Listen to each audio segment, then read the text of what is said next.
welcome to What's Up Ocala. I'm your host, Andrew Praper, and today we are going to be talking about a whole slew of different subjects, mostly real estate related because a lot of people are making some changes real estate wise as of the 1st.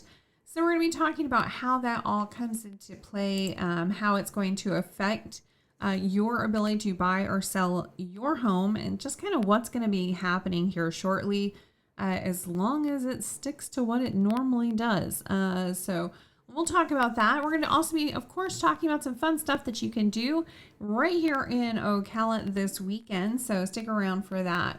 We're also going to be talking about the national average mortgage interest rate, which that has definitely been doing some changes, some unexpected changes here recently. So we'll hopefully see some changes going back the other direction. But for yesterday, as of yesterday, Friday, December 27th, 2024, the current average 30-year fixed rate mortgage interest rate is 6.99%. So it rose 10 basis points. And that's, that's saying something.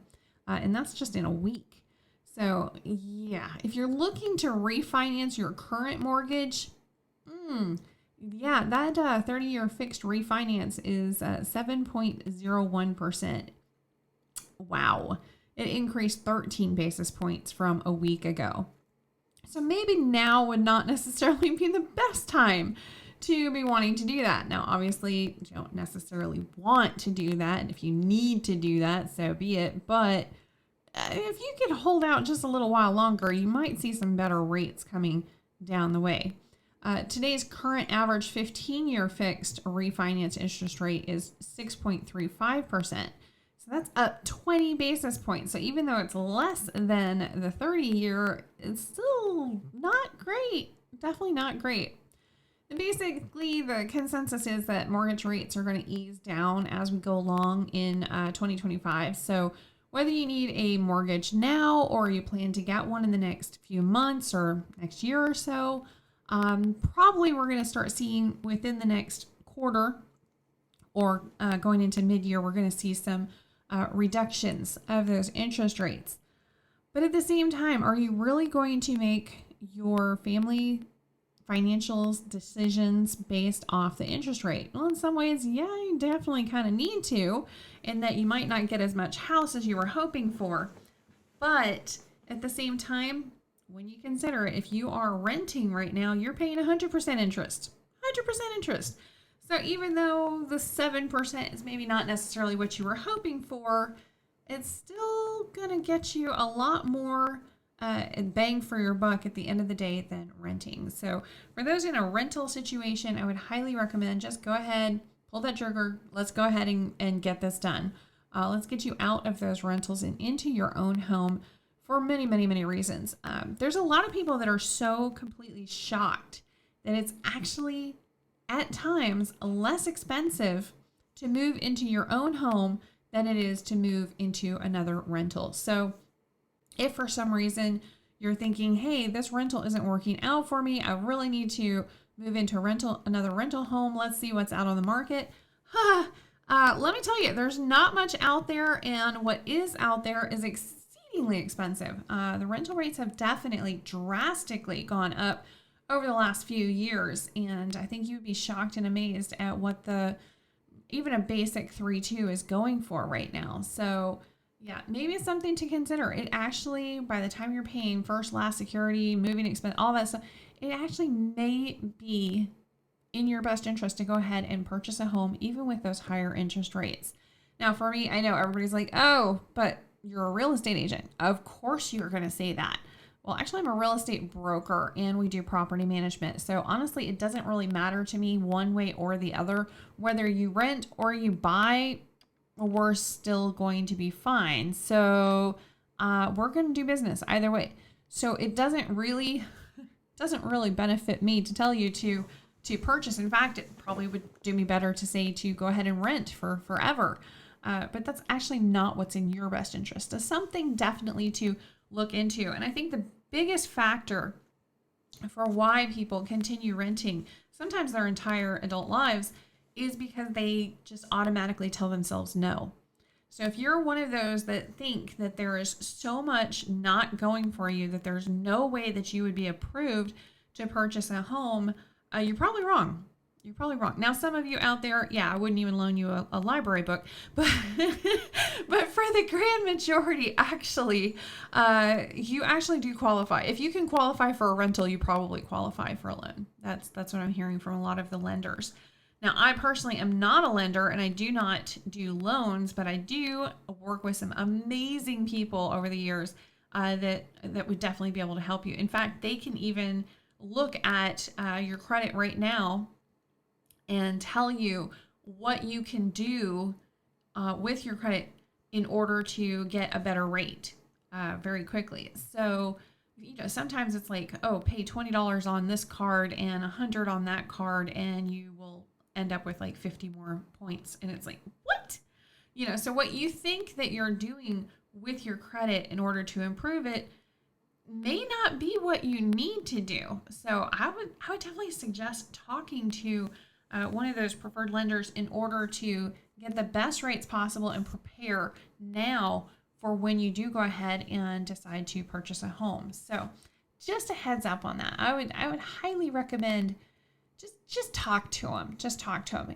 It will definitely be worth your while to do so.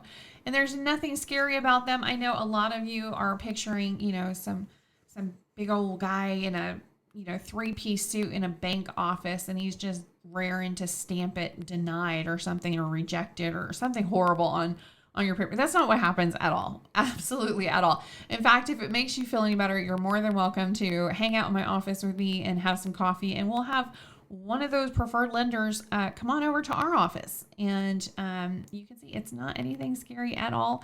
And they don't ever say no. They say not yet, because you can fix anything when it's related to credit. Absolutely anything can be fixed. So huge encouragement from me to do what you need to do in order to get on the path to home ownership, because by and large, it will go better for you, not just now, but for generations possibly in the future.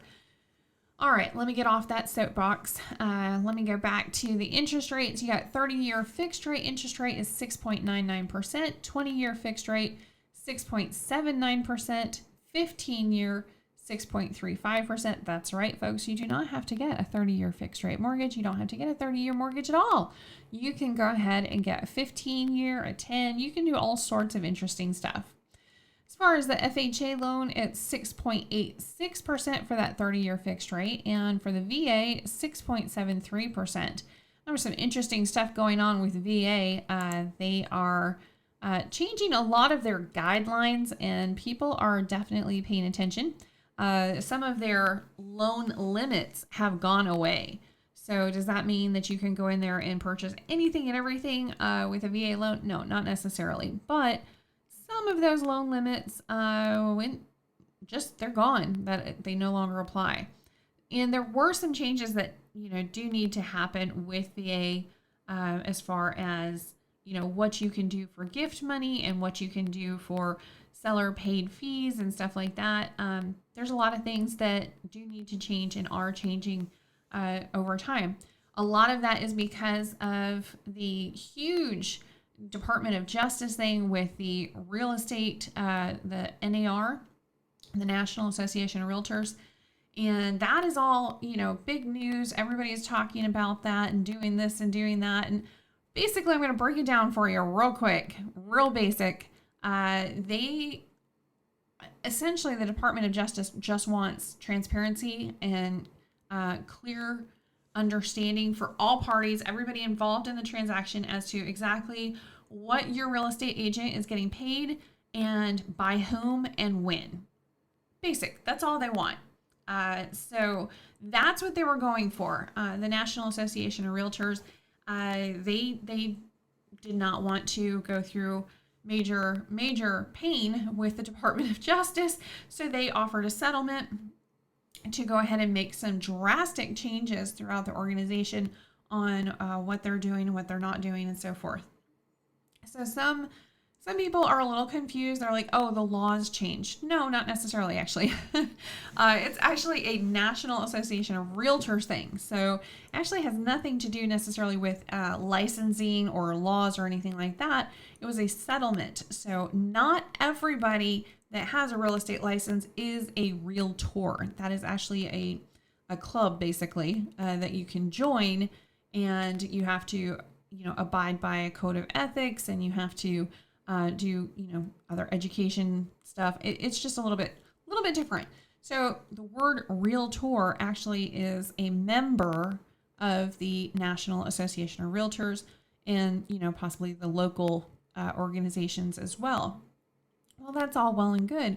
So does that mean that there doesn't have to be transparency and clarity with these agents that are not part of the National Association of Realtors? Well, not necessarily, but they're opening themselves up to a lawsuit. There are attorneys everywhere that are trying to encourage people to sue, because of course that's how they get paid, to sue anyone that has been a buyer's agent for them that wasn't very clear and transparent about how they got paid. So it's kind of been interesting. It's definitely thrown a lot of people for a loop. For us over here, we've always had a buyer-broker agreement because I felt it was in the best interest of the customer that we're helping for them to understand exactly who got paid what and when, and what their needs are, and what they can expect from us and what we can expect from them. It's like a 2-page contract. It's like nothing. So it just helps to have everybody have that conversation. That's really all it is I want to open that conversation. So when I opened our brokerage, that was something I insisted on. All the agents go ahead and use that buyer broker agreement and have that conversation, because so many real estate agents out there, it drives me absolutely crazy. I'm going to try very hard not to get up on a soapbox, but so many real estate agents would never, ever, ever even consider going and listing somebody's house on the MLS and doing open houses and, promoting and advertising and getting pictures of somebody's house without having a contract. It just wouldn't happen. And yet it is common practice throughout the United States that real estate agents and realtors do not require or even request a contract for the buyers. They do for the sellers, but not for the buyers. Yeah, that is so terrifying to me. They kind of skip over that conversation. And because that's been the modus operandi for so long, the buyers are used to it. They're like, oh yeah, well, I'm just going to call up a real estate agent, and they're just going to meet me out at a house, and we're just going to start looking at houses, and they just want to hit the ground running. Okay, well, you skipped over a lot of different steps there, Like, are you using multiple real estate agents? Are you only looking in this area? Did you go ahead and talk to a lender? Are you paying cash? Do you have your pre-approval, or do you have your proof of funds so you can actually make an offer that will actually be considered? An offer is really only going to be considered if you can prove that you can pay for it. Somebody that just takes an offer and they're like, hey, somebody off the internet says that they're going to give you $1 million for your house. Show me the money. Like, that's kind of one of those things you have to do. So there's so many steps there. There's so many steps that are skipped.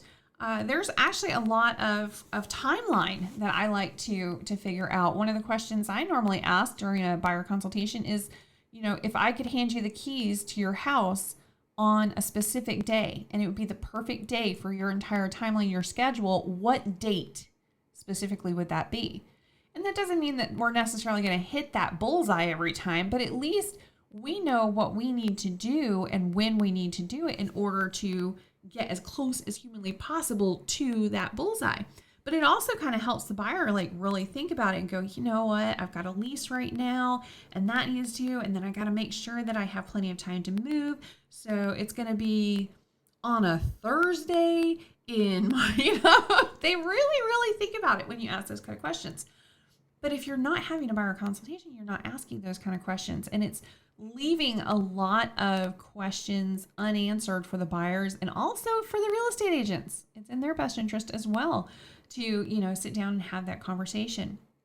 So as much as I hate the fact that, the Department of Justice had to step in, I actually think it's what they're asking for is a really great thing, and something that I've actually prompted and promoted over the last, about a decade now. So yeah, I know I'm probably going to get a lot of hate from some of the real estate agents out there that are just not prepared to do this. They don't think it's necessary. They don't like change. They don't want to figure out how to have a buyer consultation, all that.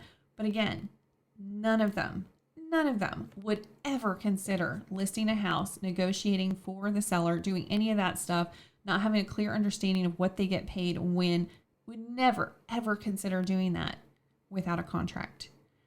So they're basically just being asked to do it for the buyer side as well. And rightly so. I mean, having that clarity and that transparency and answering the questions that maybe some clients don't even know to ask, I think it's huge. I think it's wonderful.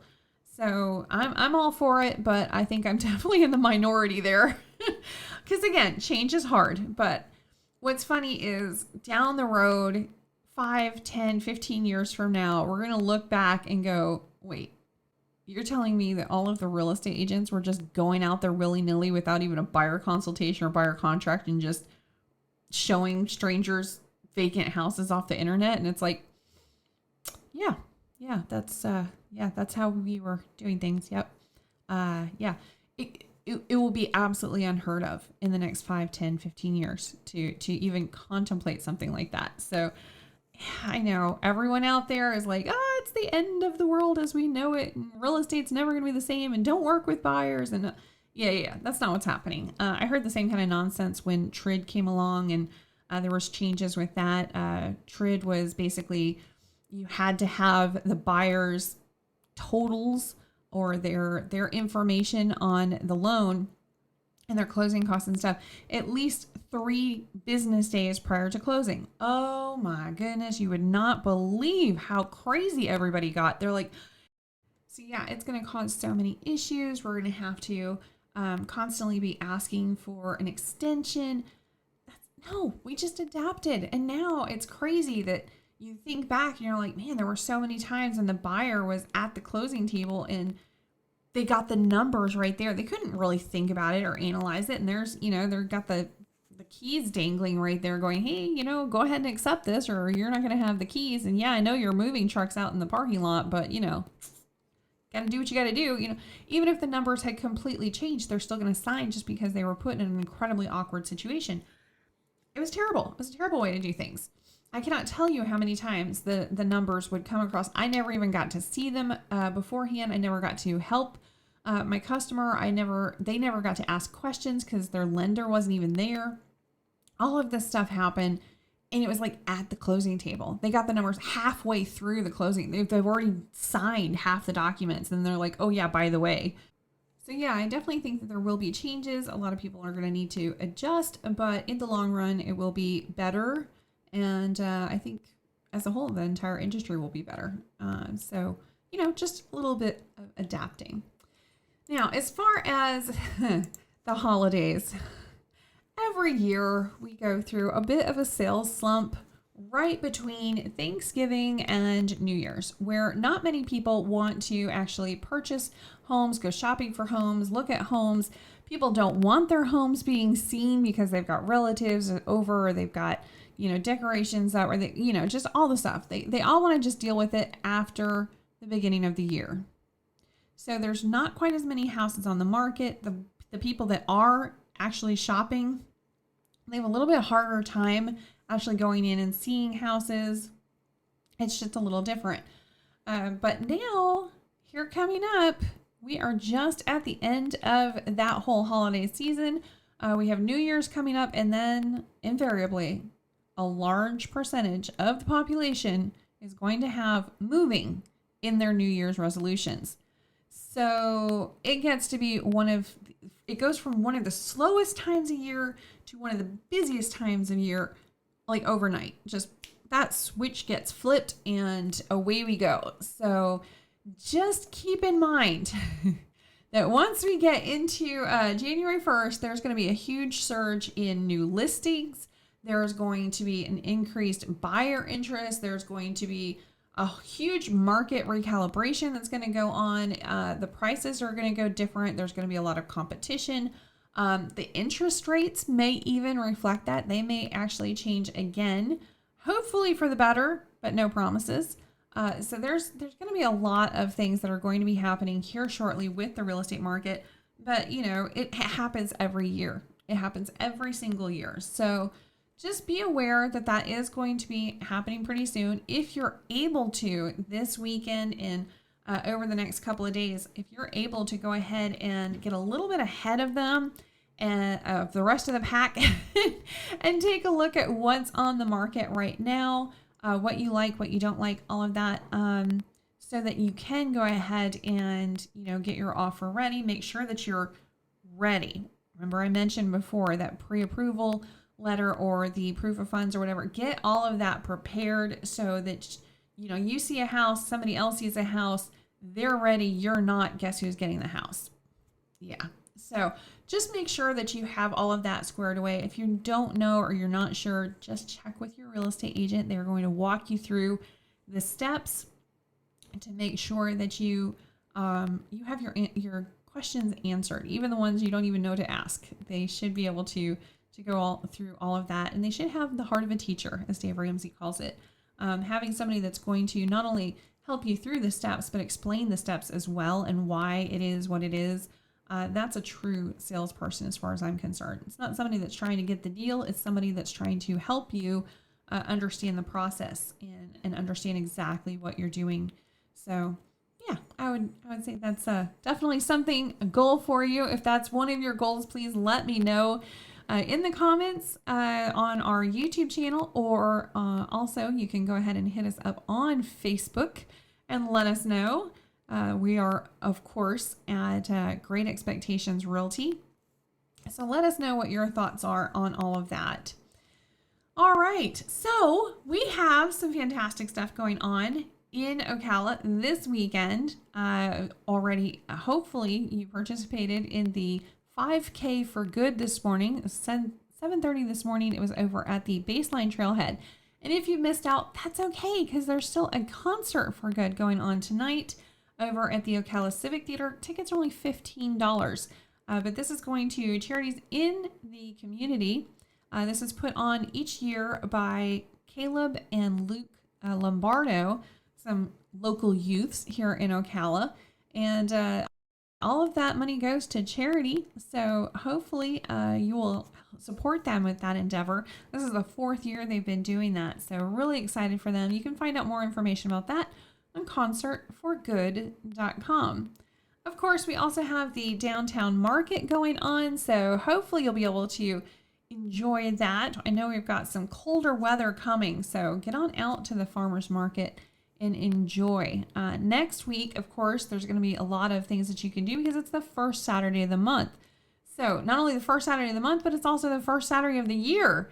So hopefully you'll be able to go and enjoy some of the great activities they have going over to the Appleton. It's a free first Saturday. So you can go and see all of the exhibits, and they have some special things that happen on that first Saturday of the month as well throughout the museum. So hopefully you'll be able to enjoy that. There's also one of my favorite things is Junk in the Trunk. I know, to go from the Appleton Museum and very classy to something called Junk in the Trunk, but it is a lot of fun. It's definitely a family-friendly endeavor, but it's basically all of these cars go over to Brown's Farm. They just open up a field, and whatever is in your truck, trailer, car, whatever, that is your space. So you can put a table in front, or a couple tables, or whatever, a tent up if you want. And you can go ahead and sell like garage sale type items or whatever. And there's over 100 vehicles. This time of year especially, it gets very, very busy. But it's free for any of you shoppers that just really love to get a bargain and really love to yard sale and stuff. This is like epic. You will enjoy it so much. It's the first Saturday of the month, and it only goes until like 1 p.m. but really great weather out there. So maybe something you should do. So that's not today. It's going to be next Saturday. Don't worry. I will remind you on next week's show as well, if I remember. That's always the problem with reminding somebody of something, is you also have to remember as well. So something to do anyway. All right. There is also this today, actually, you can, right after the show, it starts up, you can go over to Midtown. Midtown is right over by Tuscaloosa. It's like the southern point of the Tuscaloosa Park. And they have some restaurants there and just a really great outdoor area. But they also have some live music today from the Muds. So it's like a jazz blues kind of live music. So if you want to go over and check that out, that is a great thing to do. If you're new here to Ocala, or if you're new just visiting the area, awesome, welcome. Highly recommend you check out the World Equestrian Center and also Silver Springs. Silver Springs right now is so gorgeous. It's so gorgeous outside with the weather and everything. So, check that out. Maybe you'll see some manatees or something. So very cool. You can ride on the glass bottom boat. And, with that, if you're into the equestrian lifestyle at all, the World Equestrian Center is the place to be. I love going out there because I'm such a shutterbug. I'm absolutely not a professional at all with it, but I love taking pictures, as you probably know. So going out and getting some pictures of these beautiful horses and the riders and how it's, how it's just so cool. It's just so cool. And there's some really great places to eat there as well. So highly recommend that you get on out there, maybe go for a stroll. There's no way you can walk the entire World Equestrian Center. It is not possible. It's huge. But they do rent out these fun golf carts, and I have definitely had a great time with some friends. They have like GPS right in the golf carts. So much fun. So much fun. So you can just bebop all over in there and watch some of the equestrian shows and competitions and go and, grab yourself an ice cream cone or whatever you want to go and grab. Such a great place to spend an afternoon with friends and family and just enjoying the place that you live.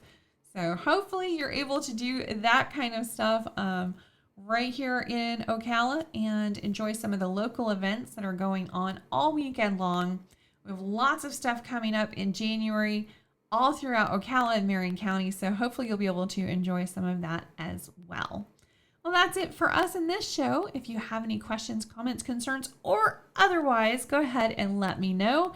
Email here is GER.ExpectMore@gmail.com. So go ahead and let us know if you have anything that you would like to know about or something that you would like to comment on. Cool. We are always loving the back and forth and the camaraderie and the conversations and questions. So thanks so much for listening. We'll be back next week, same place, same time, Saturday mornings, 10 a.m. here on WITG.